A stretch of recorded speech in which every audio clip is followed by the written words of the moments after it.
Here's how to reverse your video in CapCut.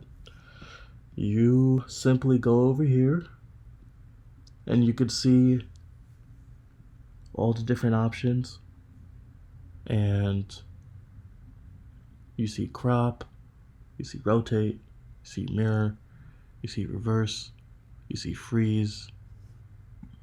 And so really what you're going to do is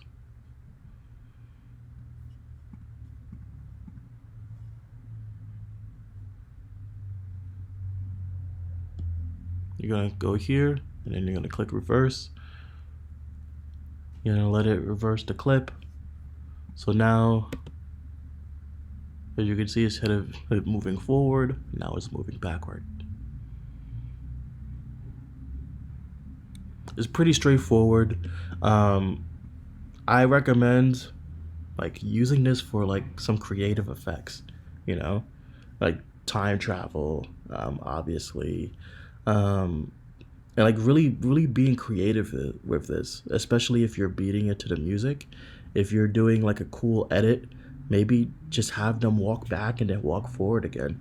That might be a great idea.